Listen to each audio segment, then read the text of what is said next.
Happy Halloween, folks. Stranger Things 2 recently came out, and we are here to give our thoughts on that. And Dominic Perron's here today joining us.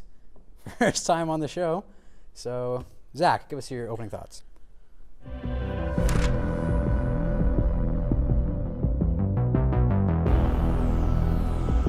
Well, first off, I believe that you two probably liked it more than I did. Yep.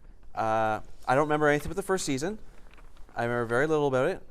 There's something with the giant flower monster. I don't remember too much about it, other than I enjoyed it. Yeah. Didn't love it. I enjoyed it.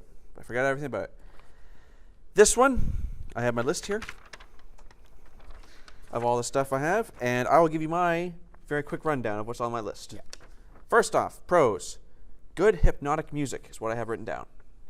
Music, I enjoy the music. Both like the original soundtrack and the songs that were used. Yeah. Some good acting. Most notably, I have Will, the kid, incredible. And I also really like Jim Hopper. Mm-hmm. I think he's always good. I like David Harbour. He's pretty good. Great character moments. I have written down the abusive dad scene. I know you guys didn't particularly like that one because you thought it was stereotypical, but I had some moment. It was like this show doesn't have very much characterization in it unless it's forced. Yeah. All right. Yeah. When not plot focused is good. So it's not focused on the upside down plot crap. It's when it's just like the kids being kids. I really enjoy it.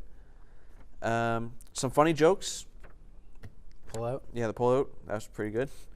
I have written down here. There's some really interesting camera movements. Like there's a lot of like cool spinning that they do. So they're much more free with the camera. I like that. Some really good new characters, especially Bob. I love Bob. Oh, yeah. Bob was easily my favorite. I love having Sam back. Yeah. Let's see what here.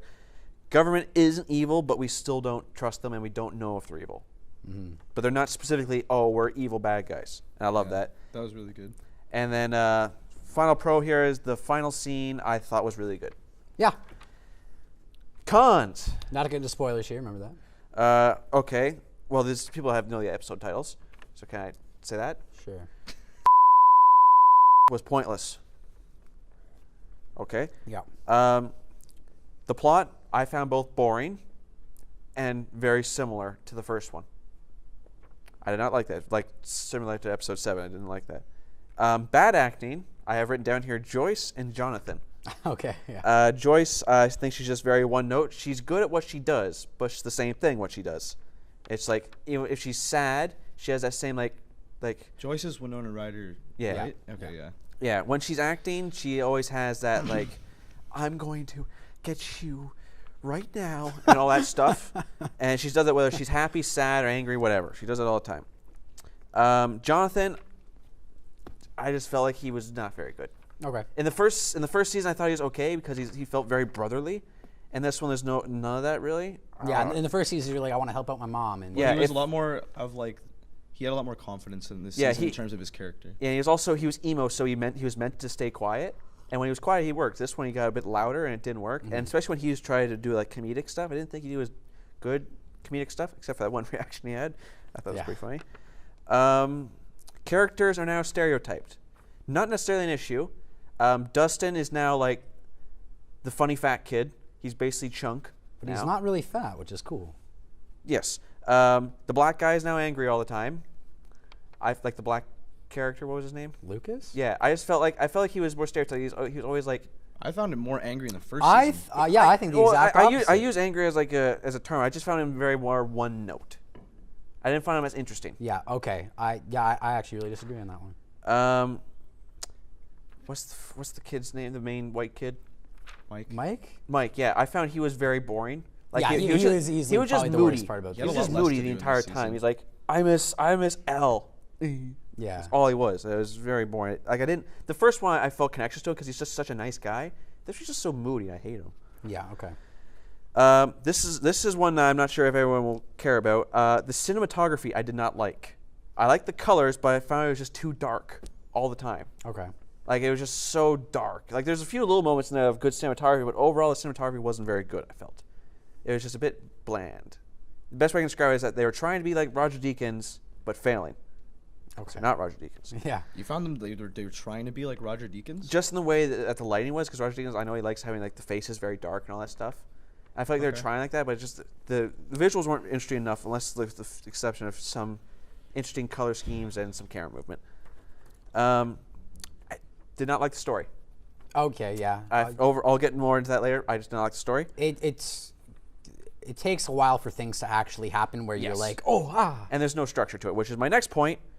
This is what I have written down here. Fargo, Season 1, structure problems. Now, I'm going to explain this to you. In Fargo Season 1, you have characters. They're all there in the beginning, and it's 10 episode seasons, I think. Yeah. And then the characters branch off, and they keep branching off, and they're never connected, and then all of a sudden they're back together again. This is how I felt with this one. Like there's like 3 or 4 distinct groups of people, and they all go their own separate ways. Nothing leads to anything else, and then all of a sudden they're in the same place again. Yeah. Okay. So the individual storylines have no connection with each other. So there's no. Yeah. It's hard to follow. Too much upside down. I don't like the upside down. I didn't find it very interesting in the first season.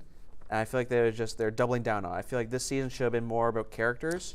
You could really tell that they were given a lot more money to make this, and it kind of shows a little bit. Yeah, I feel like just because you can do anything doesn't mean you should do everything. But your scientists were so preoccupied with whether or not they could, they didn't stop to think if they should. And then this is the most annoying and frustrating one here. Forced conversations to develop characters. Okay. But did you like the season? Like, would you watch it again if someone's like, you want to Stranger Things? Would you like it again? I enjoyed the first season. I don't remember anything about it, but I remember liking it. Yeah, okay. This one, it's hard for me to say I liked it. Okay. I know everyone else will like it, but for me, I don't know. I found it too frustrating. There's too many frustrating points. But when it was not focused on the story, when it was just focused on the characters and them being kids, like the final scene and then some stuff in the first episode, I loved. Yeah. Everything else I didn't like. Okay. Anyways, that's my thoughts. You guys give your thoughts now. Quick, no spoilers recap. I didn't take any notes because I joined. Well, I'm professional. Like I said, I'm professional. You look very professional. Yeah. I was asked to be in this pretty last minute, so. But no, overall, I really liked it. I didn't think it was as perfect as the first season because the first season was just so unique when it came out, and it had such a unique's an interesting word to choose there, though, just because it uses old references so much to the 80s. But it was done. There was nothing on Netflix like it. There were no shows out like it. There was nothing I've seen like it that I can remember. It was one of the more creative shows. It just took everything from like Super 8 and all that stuff and made it its own style. It uses references to enhance the story, not to be the story. Yeah. Now in the second season, I was worried that they were just going to shit all over the first season, which didn't happen, but it was not as perfect and just streamlined and just straight through awesome as the first season, in my opinion. But it was kind of like a roller coaster of like, I absolutely love this and like, oh, this is fine. There were a couple things I like hated. I don't know if I'm supposed to spoil anything yet, but we'll get into that later. But it was really, there weren't any moments where I was like, wow, this is pretty garbage compared to the first season. So overall, I really liked it. Would you recommend it? Yeah, I'd recommend it. If you liked the first season, I think Zach, I guess, didn't like it, but I think most people who really enjoyed the first season and want to see the characters progress and do interesting stuff will like the second season for the most part. Yeah, discover things about electricity. Yeah. I guess my number one favorite thing, if I had to pick one, was I liked that they upped the ante in a good way with the villain. I thought the Shadow Monster, or I guess they call him the Mind Flayer, was actually cool and more interesting than the Demogorgon, which was just like just like a killing machine monster, which is funny because kind of the Demogorgon was more Halloween-y, and this was the Halloween season. Yeah. And this one actually was like a sentient being, and it like could think and stuff. Yeah. So yeah, I really, really liked it. I'd seen the first season 3 times in total. I showed it to myself, I watched it with, and then my friend, and then my dad I watched it with. Yeah, I watched it twice. But yeah, I thought it was really good. I thought the best part about the season was the addition of the new characters. And to be clear, I didn't want there to be a season 2. When I watched season 1, I was hoping it would wrap up, being a nice self-contained story. And then Will went to the bathroom and hacked up a Louie into the sink, and I was like, fuck. And then season 2 happened, and I really, really enjoyed it. My only issue with it was that I had 2 issues. The first one being, anytime the characters would do almost anything, I could see it coming from a mile away. And my other issue is they would do something, and if I couldn't see it coming, it is because it was so odd of a choice where I would be like, what, or why did you do that, or what are you doing? I can see it. But I could look past that because I thought the dialogue's really good, the character's really funny, but the new additions to the cast, Max, Billy, Bob, and Conspiracy Guy were all awesome. Wait, the older brother was named Billy? Yeah. I totally forgot his name. Yeah, the mustache, and Max's brother's named Billy. Right. They all worked really well with the cast and were completely different. They weren't forced, I found. Some of their dialogue maybe was, but the characters themselves were like really natural additions, I thought. Well, the closest person being forced the Conspiracy Guy, but I feel like that worked because he was so obviously forced. He was so obviously weird and stereotypical that worked because that's his character. But Bob was so good. Best line is when he's talking about the brother's talking about music and how like alternative music. And he's like, oh, you don't want to listen to Kenny Rogers for the rest of your life or something. No, he says nothing. He says Kenny Rogers, you wouldn't want to hang out with Kenny Rogers. You want to hang out with David Bowie. Yeah. Who would want to hang out with Kenny Rogers? And then Sean asked him. Yeah, and then Bob pops in and he goes, Kenny Rogers? I love Kenny Rogers. And I thought that was really good. Bob was like easily the best. Like, character. Yeah. So, but how much that is the character or the acting? Sean Astin. I think it's a really good balance. Well, Sean Astin's playing. Yeah, we'll have a whole segment on just talking about Bob because there's a lot to talk about Bob. If I had to pick a least favorite new character, I actually think mine's probably Max, just because she didn't really do anything or have anything to do. She felt like a forced love interest almost. It's yeah, like she has nothing to shove her into a love you know what's even triangle. better? Honestly, you know what? I figured it out. I just figured it out. She's there to give everyone who hasn't seen season 1 a recap. Because he's constantly asking, what happened? I really liked, though, that they didn't spend... There's a scene where Lucas explains the entire events of season 1. But they skips most of it. They don't show it, and I thank God for that. So, yeah, overall, you'd recommend the season? Because we're about to get into spoilers, so if you haven't seen it... I'd say I liked it the least, but if you liked the first season, you like this one, I just didn't like it. You're also going to want to see what happens if you like the first season. And yeah, the characters are all good still. Yeah. Even if they are slightly stereotyped, overall whether or not you good. like love it or don't like the way it went, it's still your favorite characters written the same way, and they're fun to watch. So, unless you like absolutely didn't care about season 1, this isn't going to make you're not going to want to be like, you won't care about this one. If you like the first season, you'll like this one. Yeah. Or if you're like okay with it, like I still recommend just watching it and then decide like, okay, I'm not going to watch any more Stranger Things. All right. So now let's go into our more in-depth things. What should we talk about first? I'll talk about the pros. I think we talk about the pros first, and I think talk about the cast. I think the new cast. So you want to talk about new cast and how they worked and go in depth with them? Yeah, I think going back to Bob. Okay, do we all like Bob the best? Can we all agree Bob was the best character? Bob was easily the best new addition. So can we talk about Bob first? Because there's a lot to talk about Bob. Yeah, and I think Joyce really needed a guy like Bob who wasn't super serious. I mean, Hopper makes kind of like references that he thinks Bob is kind of a joke here and there. It felt like Hopper was actually trying to get with Joyce. I felt like yeah, that's what I mean. Well, they have history, right? They do? Oh, I didn't know. Yeah, they do. Is that in the first season? I think, they dated in high school? Is that a thing? Oh, yeah, that might have it's I could be a few completely wrong. Here or there. I'm sorry, really quick. Did you guys ever notice this season had like 3 love triangles going on? That one's a little more, not as much of a love triangle, but there's like Hopper, Bob, Joyce. Oh my God, yeah. There's Lucas. And there's one in each generation. Lucas, Dustin, Max. And then Steve, Nancy, Jonathan, Steve, Jonathan, Yeah. Which is a little bit like, I don't know if that's like a good or bad thing. Yeah, I don't know. It didn't really bother me, but now I didn't even notice it until just now. Yeah, but the only one that bothered me was the kids one, because I felt like that one was slightly forced. Well, they kind of need something for every age group to kind of like. And there was also Mike 11 and Max. That was kind of more just so that 11 could get jealous, but like And also, all these people on Twitter who were like, "Oh, fuck Max because she's not 11." Grow up. She was cool. I thought she was cool. She did what was there with her character. She did fine. Yeah. It's just her character had she's no pretty purpose shit to the compared story. to 11 though. Like yeah. But like, well, I did not like 11 this season. Okay. Yeah, I guess. Mostly it's mostly because that one episode. I was gonna say the one episode. I hate that episode. It made me hate her character because I actually really loved the 11 Yeah, and Hopper dynamic. Actually, really. That was like cool. All the stuff in that house was really cool. Like when they were having like their argument. That was like I was actually tense in that. That was scene. probably my favorite scene. In the whole their acting was really good, and Hopper looked so like when he acted genuine. I don't know if he has kids, but like that is the best acting I've seen of like a father getting mad at their kid. Yeah. Even though it's not his kid. Yeah, but he had a daughter who died. That was just. Oh yeah. That was like part of the reason what made their. I just love their relationship. That was my favorite like pairing of the whole. Anyways, let's get back to the new characters. yeah, Bob. Let's start with Bob. So give me a quick. Joyce really needed someone like Bob. After everything that happened in her life, everyone needs a Sam. Really nice, calm, just happy-go-lucky guy. And he was so oblivious. And like when he was solving everything, he's like, "Oh, that's Lover's Lake." Like, oh, that's interesting. And he's like, "What? Why? Are you sure there's nothing going on here?" And she's like, "Just fucking do it, Bob." He's like, "Sure, anything for you, babe." And he's like, and I love when when he gets a call from him, he's like, "Oh, hey, how's it going, Joyce?" He's like so happy and chipper. Yeah, there's never. I had my doubts about him because like I felt like they just wanted to include Sean Astin because Goonies. He's in Goonies. Yeah, he's the kid from the Goonies. The main character from the Goonies? Oh, he is? I totally forgot about that. Yeah. Oh, I thought he was in here because of Lord of the Rings, not because of... Oh. No, because the Goonies dynamic. So, Lord of the Rings, too, because the kids are, like, all about, like, Mirkwood or whatever. Is that yeah. But no, I was just saying, I thought they were including him literally just for, like, the nostalgia. But, like, he actually is, like, he's awesome. So. Yeah, he was really good. I think the scene when he was hiding in the closet was super cool.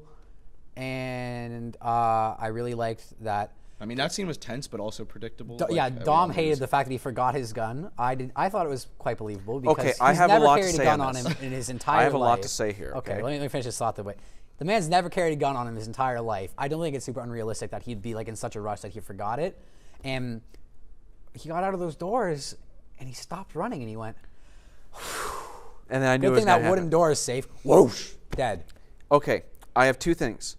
Because Bob is responsible for probably one of my favorite scenes and one of my least favorite scenes.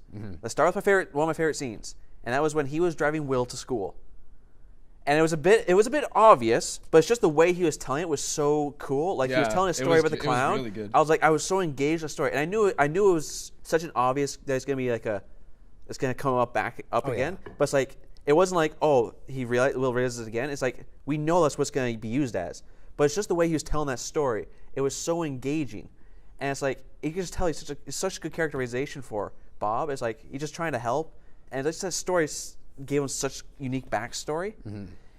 Now, my least favorite scene in the entire show, minus the Lost Sister episode, and this is why it's the worst scene, is because of how it should have been handled. Now I'm going to tell you how it should have been handled and what my idea is after it.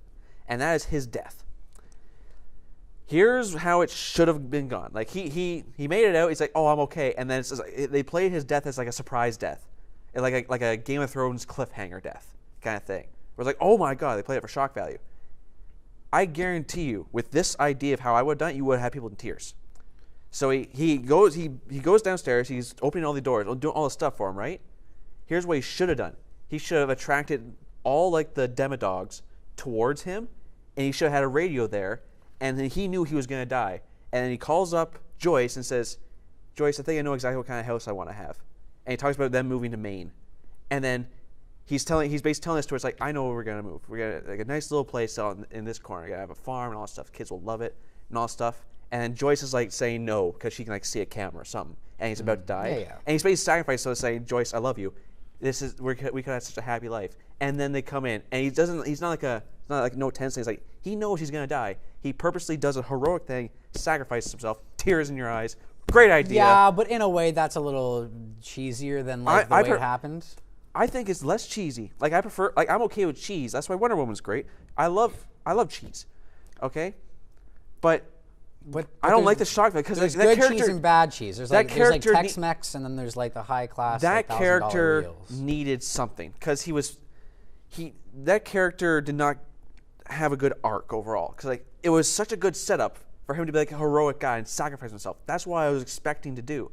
But then it's like, it's just played for shock value. It's played as if his character had no importance. I guess in real life, I could see his character making those decisions, being like, "Yeah, there's no way I'm gonna like let." Well, I don't care about real life. I don't care about realism. I'm just saying if you're having a character for one season who's this good, he might as well go out. He deserves something more than just a shock death. Yeah. Like his death felt like it had no importance. I just thought it was ridiculous that he didn't get out of the door and keep running once it was closed. Like, why did he need that breather? He didn't need it. Oh, like he was being chased down. Even like I would have accepted if. Well, that was that's just literally just most audiences are going to be like, "Oh, made it." Yeah, like, but it's like I would have been okay if his death was like elongated, where it's like, oh my god, like he's being chased off the entire time, slow motion. Also, it's like Joyce like no and all that stuff. It's slow motion, super dramatic. But I still think it would have been way better if by the end in that death scene, Bob knows that he's gonna die, but he's okay with that. Yeah. Because he did the right thing. I just think that if they did my idea and had him talking about moving to Maine, because that was brought up like 3 times before this, right? He had mentioned his house to Maine. That would have been such a good payoff for that. Yeah. Here's That's my Really thoughts quick, on Bob. Luke already said it, but I think anybody, no matter how much they haven't used a gun in their life, is gonna like only be thinking about the fact that they need to be carrying a gun when they die. And he completely left the gun on the table, which was completely stupid. I'm gonna throw my 2 cents on this because you two seem very divided. Yeah. I am fine with the fact they left his gun, but they did not play it in a very good way. They played it as if he's like forgetful and neglectful, when he's not. Bob's not that character. That's true. That's true. If it was like Steve or someone, like he might forget the gun. Someone forgetful, but he's Bob the Brain. He would not forget the gun. Point. That's a good point. I'm fine if he's too afraid of the gun, but it's like don't just make him leave it there, or at least have him like look at the gun, like make him have a decision. I just think there's like a million other ways you could have had it so that maybe he lost the gun. Yeah. Or like he had to leave it behind. Yeah. Rather than like he just forgot. I'm fine with him not having the gun, but it's Me just too. that the fact that he purposely forgets the gun makes no sense. Yeah. Now, the guy who led him through the whole he was a new maze, character. He was one of the best parts about the season, not because of his character, but because of the way that it worked with Hawkins' lab. The dad from Whiplash. Yeah. Yeah. Yeah. What's his name? John Reiser? I don't know his name. Sure. He wasn't like a total evil douche. Like, he wasn't like Papa or anything. He was just like... Yeah, I really liked that. Yeah. He was like, this kid's a kid who went through some fucked up shit. I don't care how much government's paying me. I'm still going to try and at least help him. Yeah. And then, and I thought he was a really good idea of a character. Well, his character, the whole Hawkins lab, they're not evil, not in any way, but with the character's history and you the way understand why they're compensating for opening a gate to another dimension. I mean.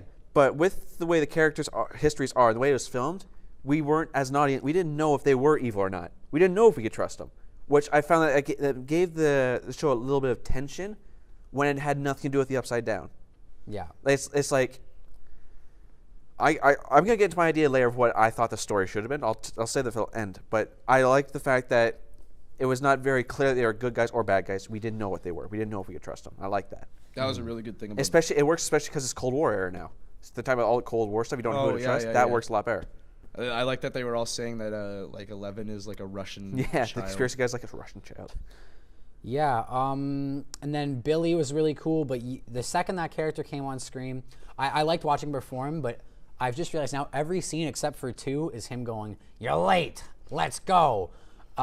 He's just an asshole. Yeah, and then but when he showed up at Nancy's house and was like, "Oh, Miss Bai," it was like, "Yeah, what's going on?" I thought that was cool, but the second you see that character, you know his dad's gonna be, there's gonna be this scene. Well, with him I and his didn't dad. know that, but in my head I was like, okay.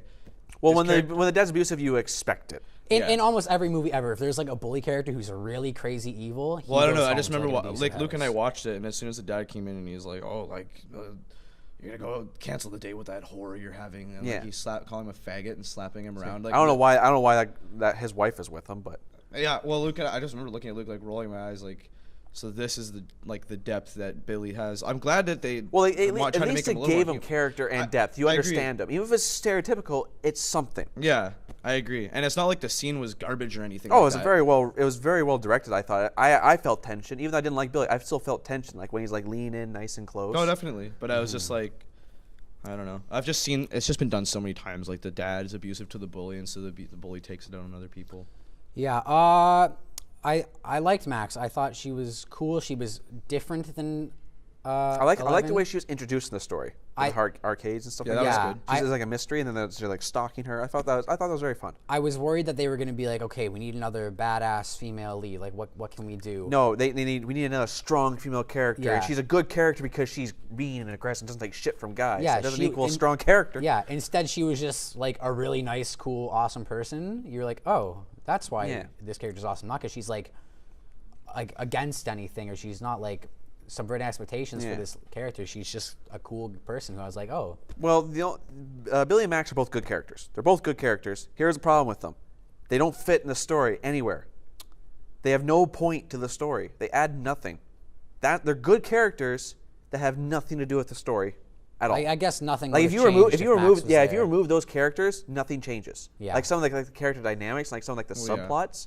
But that's not important. Well, in Beyond Stranger Things, the Duffer Brothers say they wanted a human antagonist, and Who's the antagonist? Billy. Yeah, so exactly. But I don't even think he's an antagonist. He's just kind of a dick. He like, here's the thing though.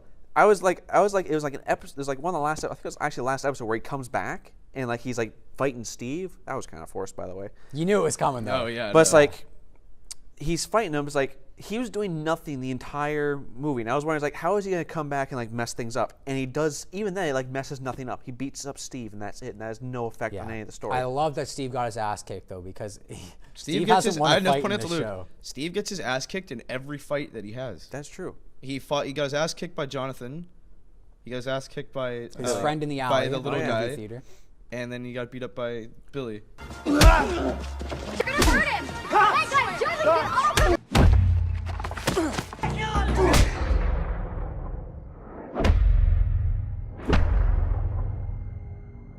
That was just a lame fight, though. I felt Yeah. it should have been. I'm fine with him losing, but it should have been as like comical. Yeah, the only reason I'm not like ready, like just like oh Max and Billy are just shit is because it's like even though they didn't really do much this season, it's like I see potential for them to be. Yeah, a they're lot still better. great characters. It's Yeah. just that they're great characters with no purpose. Yeah. And even Max, I didn't really think she became like really good until like the last 3 episodes. But even then, I didn't love Max because at the end I felt she was having. She's my least favorite of all the new people. Yes, and she also has some dialogue that I thought was forced. The only thing I can remember is there's towards the end of the show, she's driving the car, and she says, "Looks like I'm gonna be your Zuma or something." She said something. It's like, Yeah. It felt like she was like, they didn't know if they want to make her like a serious dramatic character or a comedic character. Well, I thought she was really believable. That was just towards the end, though. I just noticed a few bits of dialogue, but that's all over the Yeah, show. but also, I mean, serious people do make jokes here and there, so. But yeah. Anyways, So the character pairing dynamics in this were really. I didn't expect some of the team ups. Obviously, Dustin and Steve, I love that one. Where did that come from? He was just like. Farrah Fawcett spray. When his dumbass finally decided to kill Dart, he was like, "Well, I need someone who can do this." That was a good pairing, I thought. I feel like it's like the cool guy mixed with like the really loser kid. Well, just in the first season, I never would have thought like they would have done a Dustin and Steve plot. Yeah. And they did, and it was actually I actually liked it. Yeah, I felt that even though I didn't like Dustin's character very much this season, just because I felt a little like annoying. Not only annoying, but it's just like it felt like his character's purpose now was to be the funny fat kid that everyone makes fun of. He felt like the chunk character. He's stereotyped in that way, where it's like he was a really interesting character to begin with because he was not stereotypical. Like all the kids of the first season were very interesting because it felt like kids because they're not like all like, oh, he's angry, he's the funny one, he's the dramatic one, all that stuff. They're all interesting. This one is like opposite. The only kid who was unique was Will, but that's just because he has like all like the Mostert stuff. I actually, this isn't really pairings, but just the way the character has changed. Lucas was by far the worst part about season 1 for me because all he would ever do is, Racist. we can't let 11 back in our group. 11, I'm sorry. She fucked us over again. Get her out of here. And then this season he was actually like, in this season he was like funny sometimes. I don't think that kid's a good actor though. He was charming. Whenever that kid's acting, I find I it think he's the distracting. worst of the 4 of them. Well, he Yes. was a Broadway actor first, so theater acting is Okay. very different. Yeah, that And makes sense. He's Just- used to playing bigger characters. Yeah, like examples like whenever he was talking to Dustin about like Max, and he's like, "What you talking about?" Yeah, And it's like very absurd. It's like no. Well, his first major role was Lion King on Broadway. What did he play? I'm pretty sure he was Simba. That makes sense. So, yeah. So I didn't know think that. he's used to doing big theater roles, whereas here he needs to tone it down for TV because everything he does is so amplified. But yeah, I certainly thought there could have been better scenes with Mike. Mike was just. Here's the thing. We talked If about he new was gone, the plot wouldn't have changed either. Cause we talked about the new salting hot characters. Let's potatoes. quickly we talk didn't talk about about. Conspiracy Guy. He was alright, but like we don't really have to talk about him. 'cause Conspiracy he- Guy was really cool. Oh, wait, okay, yes. Let's quickly talk about him because he has my favorite joke in the entire show. Yeah. Because quick setup to this joke. This joke is the greatest thing ever. It actually made me laugh. It's like the only time I really died laughing. And so Nancy and Jonathan are together. They went to the conspiracy guy for no reason. They went to him. That whole subplot was pointless to me. Why I disagree. I just felt it was pointless to the story. But anyways, so they're there and they're staying over this conspiracy guy's house and they're on separate beds. And Jonathan's on a pull-out couch and Nancy's on like a bed. And in the middle of the night, they're both waking up. They're like doing like classic, like, Indiana Jones Temple of Doom. Yeah, it's like just walking back and forth, all that stuff. I don't remember Temple of Doom very much. and then they finally get together and they finally have sex. They finally do the duty. I don't know why I did that. I don't know. I'm lost track. So they finally did it. So they did it, and then they were at breakfast, and the conspiracy guy turns to Jonathan and says, "So how was the pullout?" And then Jonathan like does a spit take. Yeah. And he's like, "What?" And like the best part, the reason that joke works so well is because Nancy's reaction. Like she was like, "Oh God," because she thought it was very cute, but that was like the funniest joke. Yeah, and then I like how the guy was like, "Oops," eats his little thing. No, I like that subplot because I think it shows that Nancy like actually. You could tell that the Duffer Brothers obviously. I feel like they genuinely didn't have any plans for Barb's character.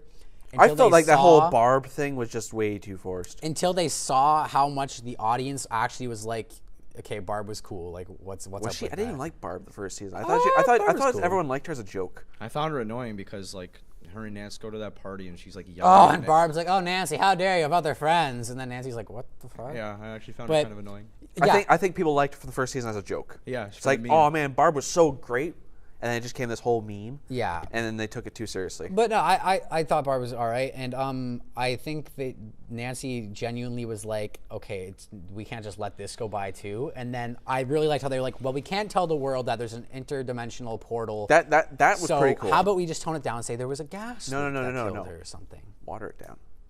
Yeah, water it down. I don't get it. Oh, he's drinking the water. But yeah, I thought that was cool. But yeah, and I like how he was like, if you need to contact me again, don't. Yes, but here's the thing. What purpose does that solve? My character's not going to be in the show again. Yeah. Well, what purpose does it solve? Is it closes so people will be asking to the dawn of time what happened to Barb? There's no point of that being in the show. If the government people are not the bad guys, then that subplot has nothing. Like, they literally do that, and it never comes up again until, like, the final I feel thing. like the main purpose of it was just so Jonathan and Nancy had a reason. I'm fine with having subplots that are the ultimate goal is to have character development, except the character development in that little subplot was far apart from what the actual subplot was. The subplot had no purpose. They could get together for any reason. Like, if they got together and they had some reason to go off and do something that was a part of the story, that'd be fine. It felt like it's just so separated for no real reason, other than to have the conspiracy guy back. Yeah. Okay. So the only subplot that actually sucked was the Lost Sister. Like, hold on. Before we get to any of that, we're going off here. Let's talk about the characters that we know already. Let's give a quick rundown of as many characters we can have. What? Okay. I really like where Steve went. Hold on. Stop. Hammer time. What characters didn't work? Like, what characters got worse this season that we already knew? Mike. I found Mike. I don't think Mike got worse because he actually had some moments in this season that were good, but for the most part, what moments were good? When he was like, "It's a trap." Yeah, like that was actually a good part. It's a trap. Well, I guess that's not so much Mike as a character is good. It was just a good scene with Mike in it, and Mike was Finn Wolfhard's acting was really good. You know what I just realized? Was it just me, or was like whenever Lucas talked, he had a voice crack? No, he's. Well, you can tell they're all going through puberty now. It just annoyed me because it felt like that was like very intentional, the voice cracks. But anyways, I did not like Mike. I found Mike just be Mike such a was the dopey Lucas downer. of this season. Yes, and I find it so weird that his character would fight so hard for Elle in the first season, be like, you need to like get over it, like we need to help this girl out. And then in season 2, he's so quick to be the exact opposite and be like, oh, she's new and wants friends. No, that makes sense for his character. Like I think everything that his character does makes sense. It's just his character does not work as a protagonist. Yeah, it works as like a really annoying side character because his character's like, I'm sad because I lost the love of my life, and are you guys trying to get love? Fuck you! It's not fair. That's his character now. Except, but then again, I guess I keep going back to this, but he is a little kid, so I mean, I guess I'm fine. I'm not saying his character's bad. I'm just saying that his character's now annoying, and whenever he has no on-screen charisma anymore. Yeah, he has no charisma because his charisma came from Elle and him being like the sweetest guy in the world. Especially coming off of It. They think they would have been like, oh yeah, he was in It. I didn't see it. Like, so. you think he would his really character? It was like charisma, like all the way through. He had no charisma. I felt. Yeah, and I did not like him at all. Yeah. Where's my book? But thank you so much. It's a lot of work wearing this. But yeah, in it, you think that the Duffer Brothers would have saw them and went, okay, let's give Mike some more stuff like that. But then again, they might have saw it and went, okay, we don't want to copy off this character, so let's tone it down. Yeah, I don't see why they would do that because like Mike and what's his name in the Richie. They're completely different. Yeah, but yeah, fair enough. But yeah, also, so yeah, Mike was his character really went nowhere this season, nowhere good. He did seem very pointless. Yeah, Joyce. She didn't change for me. I liked Joyce in the first 4 episodes. I thought Joyce was. Well, the only cool. thing I remember about the first season about Joyce was the Christmas lights. I felt that was a pretty fun, interesting scene with Joyce. That was all I remember though. Well, they just redid it with the vines. Yeah, and then they tried season. to do it again with the paper. Like the they did. paper vines. Yeah. I found that to be like a new version of the Christmas light. Yeah, You the I thing feel is, like no one's gonna decorate. I feel like their house she that. has to be crazy because that's like where her acting excels when she's like Well, crazy. that's where her character failed in season 1. She was crazy from the first scene, so we never see this downfall of her losing her son. In There's season no 1, character she's crazy arc. from the get-go. And isn't Winona Ryder crazy in real life? too? I don't know. I didn't even hear. I didn't even hear of her until Stranger Things. So Yeah. I don't know how she's top. Yeah, and Edward Scissorhands, she's so good too. Oh. She's got these soft, really loving, the caring girlfriend in moments. Edward Scissorhands. I've never seen Edward Scissorhands. What about Beetlejuice? I haven't seen Beetlejuice. I've seen like a scene from Beetlejuice. Well, she's in a lot of old spooky movies. What about Girl Interrupted? Did you see that?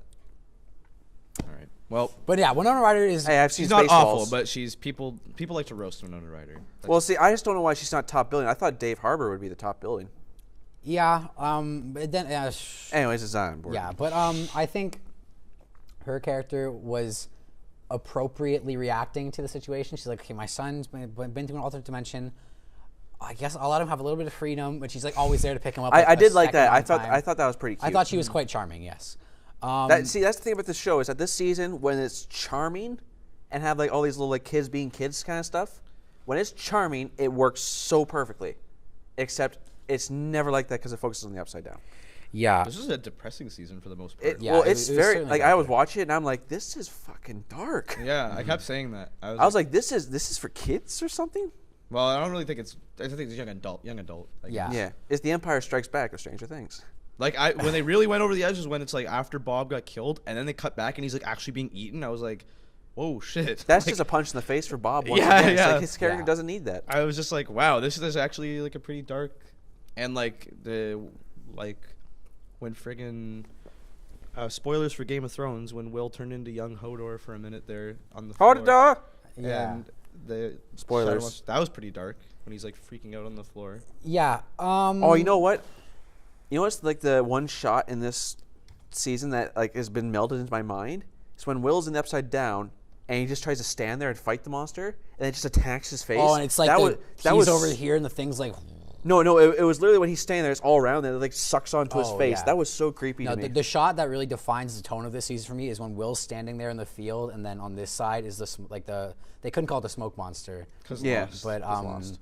The Yeah. Shadow Monster was pretty badass. It was Like, just it so was much- actually pretty yeah. cool. I thought. It was a cool design, but once again, I hate the Upside Down. Like the Upside Down is the weakest part of the first one because the best part of the first season, like I don't know what people think, but the first season, the thing that works best was the charming aspects of how these kids are so. So fun you just to don't watch. like it when things are getting in the way of that. I just like it when when these characters are fun to watch. yeah. And it's like the Upside Down worked because when the Upside Down was there, it was still the characters being fun characters. This one, I felt like they were trying to like make the Upside Down so much more than it actually is. Okay, yeah. Well, they just try to make it more serious. Yeah, but it's like I don't find the Upside Down very interesting. Okay, can I just say what my idea for this season should have been? Yeah. Okay. Here's how I would have handled it, right? Because I saw in an interview somewhere that they wanted this season to focus on the characters and the aftermath. I read that somewhere. And it didn't really.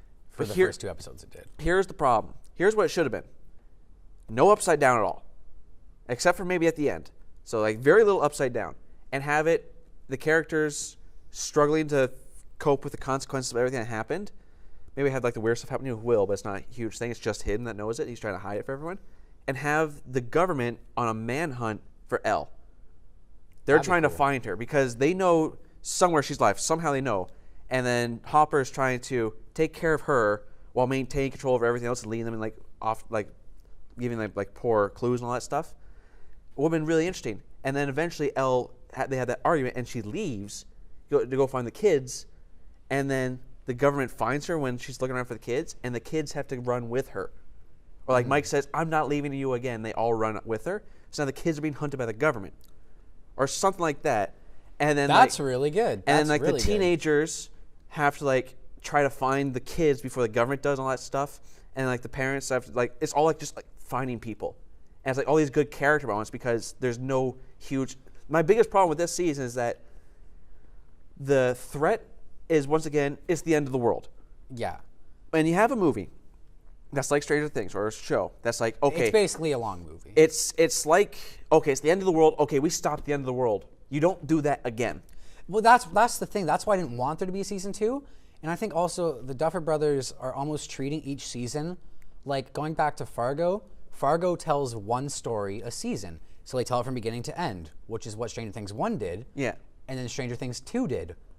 They obviously Netflix is going to book it for a 3rd season, and so they're the most super popular successful. show out now.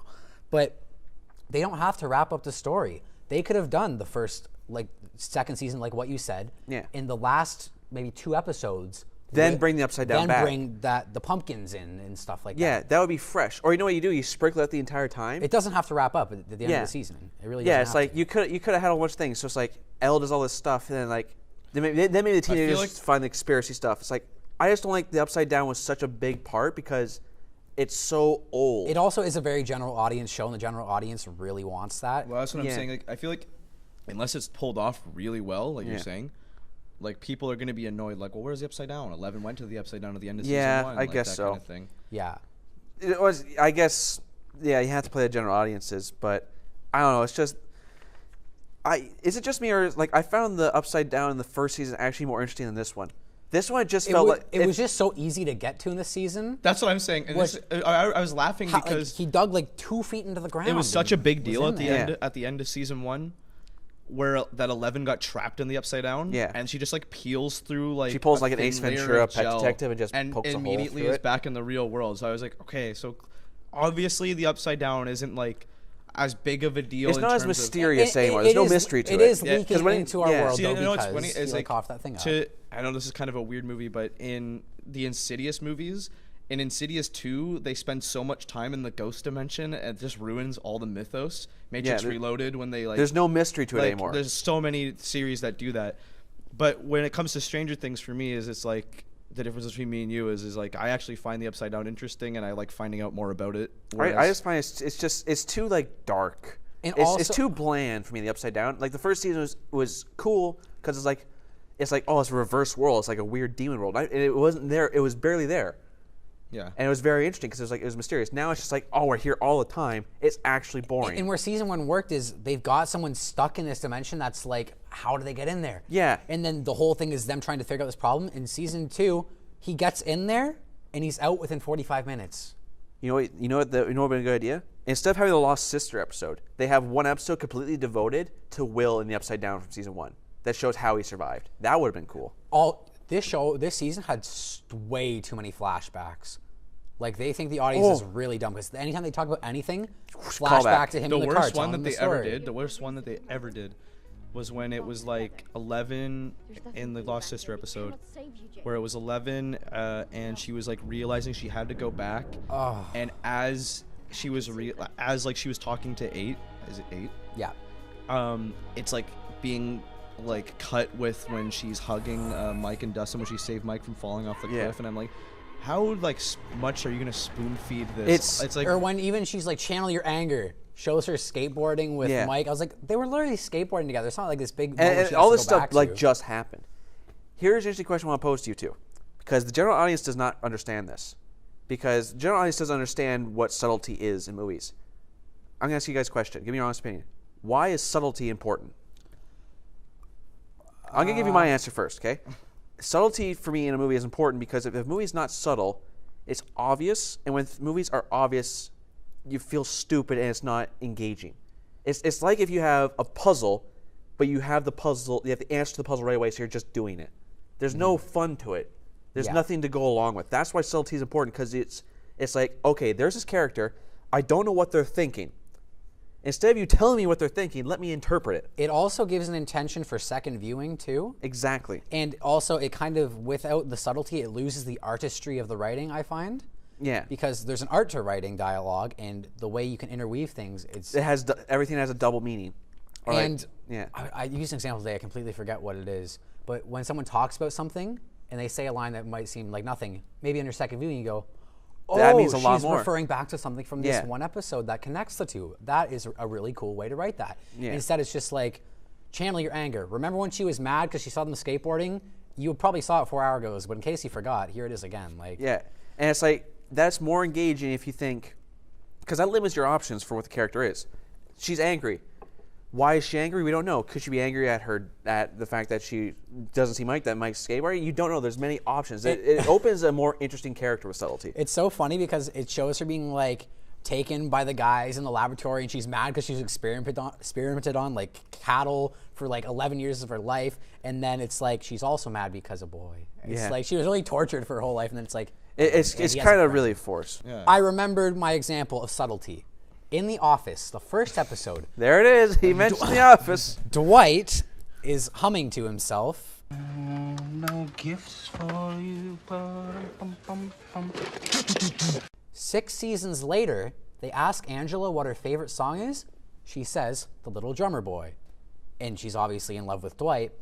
And I didn't realize that until my 4th viewing of the show being to end. I went, "Oh!" I was like, "Whoa!" It has multiple Dwight layers. sings that in the first episode. I was like, "That's why she loves that song so much." Well, there's like 1,000 examples of stuff like that I could tell you. Like, and I feel like Stranger Things probably has done things like that. Oh, but like yeah, they for just sure. they've been doing a little bit too much in season 2 of.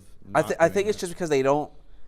If they're not appealing to the audience, They just know how many people are watching it now. yeah, but they don't appeal to the general audience. It could also be that they underestimate how much information people retain from the first season. I feel like a lot of this season is almost like really obvious callbacks because you didn't know shit about the first season going into this. 'Cause Yeah. you watched it once when it came out. And Yeah, but I didn't care though. So it's like, if you make all these callbacks, I'm still not gonna remember it. The only people that are gonna remember these callbacks are people that know the season anyways. Yeah. Like the editing was way more like. It's got a different pace to it. It's got a different Yes. rhythm. Season. I can see it definitely with the camera work as well. Even though I didn't like the cinematography, I do think it has more of a personality in terms of its It reminded me of Guy editing. Ritchie a little bit. Yeah, I can see that. But yeah, I can see it definitely has more personality. Yeah. But yeah, I think. Your thing's like completely Oh, sideways. But I thought it was really more refreshing to watch. Whatever. And touching on the Duffer Brothers, they really, really like Stranger Things. Like, I know you should like your own work, but they really like Stranger Things. And like, if you watch Beyond Stranger Things, when the other, it's on Netflix. It's basically an interview discussion show with the cast about each episode. Kind of like the Talking Dead. Stuff They work in reverse though. The first episode is about the last episode of the show, but when an actor will be talking about the show, and the Duffer Brothers don't agree, they look really uncomfortable, and they'll be like, actually, the intention Mainly the that one. was this. I don't know their two names. But Yeah, and the first episode, the thinner one looks I haven't seen it, way more into it. And also, like, they released some big article about, they went to Comic-Con and they were showing previews of it, and they were like, this looks terrible. The settings are all wrong. And then they told everyone to go into your TV settings and turn off, like, motion blur and, like, frame compensation, and they gave you all these settings to change. And it's like, I get that you, like, care about it, but, like, it's a show that people want to watch on their phones. I'm fine with them wanting it to look as best as it possibly can. What I feel like they got from this one is that they fell in love so much with Stranger Things that they now have nostalgia for the first season. Yeah.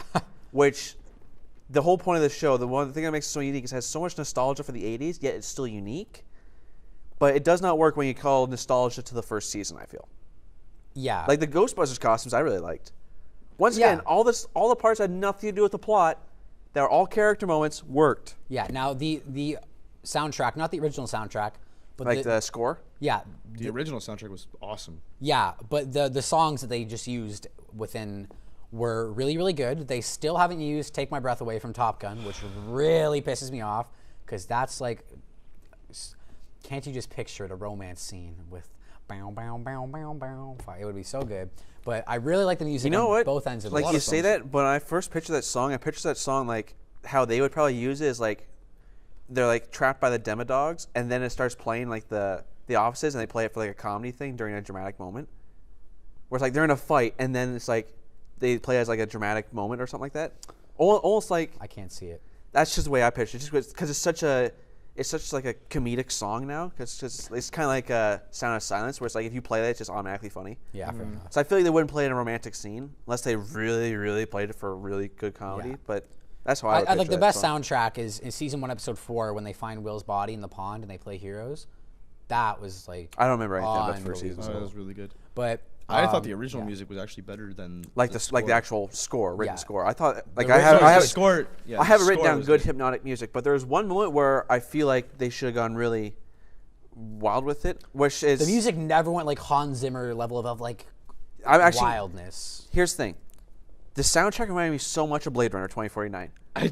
I've been listening to both all the time. So when they were going down that little tunnel shaft and it was like when she was closing the gate, I heard like a little bit of 2049 soundtrack in there with like the and stuff like that. That's more Inception, but I feel like if they went like that sequence should have been overloading of the sensory overload of the senses because you have all these cool colors, even though they could have been a bit more striking. But you should have also have all these sound effects. Don't need sound effects. Just overwhelm us with music and visuals and just overwhelm us with our senses. Yeah, and the visuals of that scene could have been so much more like grand. Yeah, that's all the visuals I feel. They could have been a lot more striking, but I feel like they toned it down to appeal to audiences. So let's do some like final thoughts, super quick things that we really didn't like, or really did like that we just want to touch on quickly without getting too much into discussion. I want to talk about one more thing. Yeah. That is the final scene, the prom scene. That scene, I almost cried. That is the best scene in the entire show, I think. Oh yeah, it was so good. Because there's so many great character moments. The one thing I'm confused on is how Will got a dance From a random no-name character. The best I can come up with is that. Hey, zombie boy. Here's the best I can come up with is that that girl was dared to ask him to a dance. Or it was literally a pity dance. Yeah, that's my guess, but we don't know if that's fine. Yeah. Will and Elle have their moments, even though I didn't feel like Will desered it. Yeah. I didn't really care when he You got meant it. Mike. Mike And Elle. You Oh, I said said Will. Will. They both look the exact same. One has black hair. That's the character. A little bit racist. You cut me off. What I was going to say was a lot worse. Go ahead. So they have their moments, and then Lucas and Max have their moments. Nancy and John have their moments. That scene with Nancy and Dustin, like, tore me apart. Steve has his little moment at the end, but Dustin feels so bad for the guy. Yeah. I just thought it was super nice because the first scene Dustin has with another character besides the main boys is with Nancy. And he's like, you want this piece of pizza? And she's like, get out of here. And then in this, she's like, okay, he's actually a really nice kid. Like, I'll go dance with him. He's like, he always is trying his best. He's the nicest kid in the world. He's just ugly, apparently, to women. Yeah, and I mean, I think he's like I think on Twitter it's disgusting the way they sexualize the kid who plays Mike is disgusting. But no, I think he's a little. They're all like not ugly boys, and I think Mike is probably the most. Yeah, I looking think one. Mike's the worst one. But on this show, we judge 12-year-olds' looks. But yeah, no, Dustin, I think he's like a super adorable kid, so I don't understand why he like isn't getting like any female attention. Sorry, we didn't talk about the Lost Sister episode. That's why we need to wrap this up. Okay, I have one more thing to say about that final thing. Yeah. I hate the final shot. I thought it was good. Here's the thing, though. Here's what the final shot should have been. It's not over yet. No, it's because it went to the upside down. I love the fact that it's spinning. Yeah, but what they should have done is they should have spun it all the way around so that the school was upside down, literally, instead of going to the upside down. It would have been a better metaphorical camera move if they didn't actually change the color scheme and all the vines. Yeah, it just frame. purely Okay. turned upside down. It held there for a little bit, and then you have the monster noise instead of going all the way to the end. But then again, subtlety. They didn't want to be too subtle. Yeah. So yeah, I'll give you one thing I really hated, one thing I really liked. I hated. So Dustin has an attachment to this little animal, and he knows within the first like few days that he has it, like that before it's grown, this thing is from the upside down. He really just should have shot it in the face. Yeah, and also that him like finding the garbage can had a really annoying jump scare sequence. Yeah, that's another moment I a called. lot of false scares in this. There's a lot of like points that I called. Like that was one of us. Like, oh, he's gonna walk up to the garbage can. It's gonna make a noise. Okay, there we go. Yeah. And then there's a point where Will was like, he doesn't want to kill me. That's like he wants to kill everyone. He wants to kill everyone. It's like, there you go. So he has the demon dog, and then it grows, and he shoves it in the fridge, and they never touch on it again.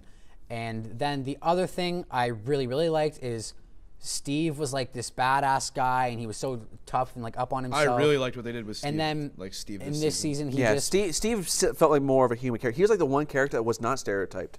yeah. In this season, Steve just kind of settled down and was like, yeah, you know what?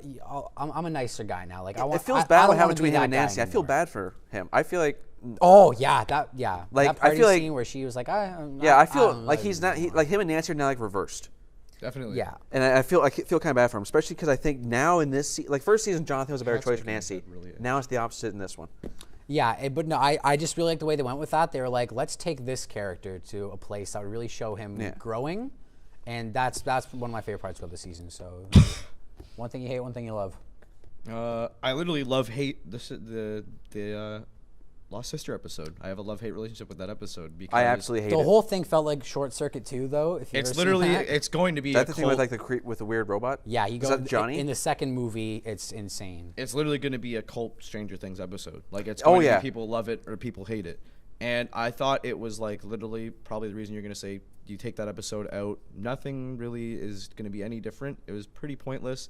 It was more of just an exploration 11 character, and it was to show you that there's other people that exist like 11, Yeah. which I feel like will be incorporated in the later seasons. Maybe a spin-off show of Number 8 and her gang. I I hope don't, not. I don't find them I'm interesting. not saying I want it. I'm saying But maybe I they'll didn't. do I it. didn't find them as awful as I thought they were going to be, but it's just they weren't interesting enough. Axel And is so I liked the idea of like other people exist like 11, and that could be played on more later on. Well, we know there's at least 11 of them. I just found the episode pretty like boring and annoying for the most part. Yeah. Well, here's my problem with it: is that episode has nothing to do with the plot whatsoever, which is fine. Which means it has to be. Well, it's like an 11 episode. Yeah, it has to be a short character study of 11 that shows about her subconscious all this stuff. Except at the end of it, they don't explore her character at all. She's the exact same character through the entire episode until the end when it's like, oh, I still like my friends. Yeah. Well, and it showed that she wasn't like a violent murderer. I think Yeah, they but it should've- shows nothing about her character that we don't already know. So it was boring because you don't learn anything new. Yeah. The only new things you learn is about these new characters. have different powers, not just telekinesis. Yes, but that's the only thing. The only thing we learn is rules for the show, and we learn about these new characters I don't like. Although the one character I did like was the character they tried to kill. I felt like he was a very interesting character. Like he's like a bad guy and all that stuff. I found that was the only interesting part of the episode, was like that scene in his house. I liked that part. Yeah. But it's just, if you want to have an episode like that, you have to focus it completely on exploring her character. But everything that was explored is stuff we already know about. So Yeah, it's boring. I just think they should have sacrificed that episode for another more in-depth episode about Eleven's mom, which I thought it was nicely touched on again. I thought they were going to forget about it. Yeah, that was this more season. interesting than. Oh, you know what? Yeah, They you know what should've they just could have focused done? on her They for a could have little bit focused it longer. on her and Brenner. Yeah. So like a Great- back to like the yeah, 40s and that stuff like would've that been experience. So good. That would have been really cool. So yeah, anything you really loved, anything you really hated. I could've done, oh yeah, one more thing. I already No said this, problem. but I really love 11 and Hopper. That was my favorite thing about the entire season. Yeah, yeah. And I think That dynamic is I amazing. wish they would have had more time together. Thing I hated the most, because this happened many times. Every time it happened, I hated it, and it ruined the entire scene that I was in. Forced conversations to develop character. Okay. It's like, Do you have one prime example of that? yes, when they're on the top of the bus. yeah, yeah. It's like they're sitting there. It's like, I don't like my brother. I don't like my family. My brother's always mean to me. It's like, that's not how people talk. And we already really know all that. Exactly. So it's like, oh, your brother's mean to you? Like, no shit. It's like, oh, I guess they said, here's how I would be in the writing room. It's like, okay, we have this character. I guess we have to kind of get them to like these characters right now. How do we do that? Talk about their past. And it's like, it feels so forced. It doesn't feel natural. Like Yeah. it would come up. It's like what should They have could have happened. accomplished the same thing as when she held his hand. That was enough. That was enough to. Or it's like they walk up and it's, I don't know. It's just something. It's like, or even an easy solution. All these times they have forced character conversations to develop character. The problem is that it's not long enough. Is that if I'm gonna have a scene like that where I need a character and I have to show people this is their backstory, I'm not gonna have the character walk up and say, "Hi, I'm a murderer. I killed all these people. I'm really disappointed in my life." No, they talk to the person and then they slowly realize something. They slowly realize, okay, this is a person I can open up to, and then they slowly open up to them. Yeah. So there's just not enough time. All those things can be avoided. Not enough Well, time. she opened up to him because she had a crush on him. Yeah, but it's like But it was like the way because she opened Dustin up. was being bitchy to her. Yeah. What was the best part about the show was Bob. Yep. I thought Bob and Paul Reiser, which was the government character, those Yeah. two characters, especially Bob, I thought had the best character moments of the entire show. I hope it doesn't suck. I thought that was pretty funny. Yeah. But Oh, they have all the Fine. Bob was the Interrupt best character simply because he was so different from everyone else because he was not attached to the story in any way. He didn't know the stuff about that past, so he's a new perspective, and he's completely different from every other character. Where he's just actually, he reminds me of a grown-up version of Dustin almost, like a mature version of Dustin. Yeah. Where he's just super nice, and he's like, I love that he has all these brain teases he gives Will, and just that one scene of him in the car telling about this backstory. I also love that because it backfired horribly. That was pretty. I was expecting like a comedy thing, like Will supposed to go like, "What the fuck, man?" Yeah. But I don't know. That's also another thing I didn't like is that they just wasted Bob's character with his death. Yep. There's a great character with all bunch of great setups that would not pay off. I feel like that actually, my summary of this season is setups without payoff. That's be my summary. Well, I'm fine with like a one-season character, like Game of Thrones does it all the time. Yeah, except my big I love Bob. It's just that he did not get justice done with his death. Yeah. All right. So It's mostly because I think he should have mentioned Maine or something. My idea with him dying, I think would have been best. Yeah. So overall, I really like this season, and I think I would obviously recommend it to anyone who hasn't seen it. Only other little complaint I have is it takes a long while to really for things to happen, and then they just happen. It's slower than season 1. Yeah. I'm fine with it being slow though, because the first few episodes it develops character, which is what my favorite part was. But then things just start happening like here. And here, then here, the rush pacing it a and little structure bit. was way off. I felt. My final thoughts is basically, I would recommend it. If you like Stranger Things, you'll like season 2. Yeah. It just has a lot of stuff in it that I don't like. Yeah. So I didn't like it. I probably won't watch it again. And if season 3 comes around, I don't even know if I'll watch it. Yeah. Whole series get a little bit of sci-fi though. And what are your final thoughts, guest? I'd rather, if I'm gonna rewatch a season, I'll rather watch the first one, but the second one probably has a few things that I didn't pick up on that I'd watch again. Wasn't my favorite, but it was still really good, and I'm still pumped up for the third season. Here's a quick question: was it better or worse than you expected? It was better than I expected for sure. Really? Because I thought that it was just going to be like a massive drop from season 1 because season 1 was So good. so great. Like my expectations were low. Yeah. Maybe that's why you guys And liked it more than I did, because I was going to expecting something really good because I remember it being really good, and then it just wasn't. Oh, I had faith in the Duffer Brothers, but I just was like, it's like True Detective. Like just the first season's like so First season is perfect. so perfect, and the second season just kind of. Yeah, so it's just like I kept my expectations low, and then they did a good job. So yeah, that's Stranger Things 2, and see you next time, folks. Don't Look forget to forward pull out. Thanks for having me.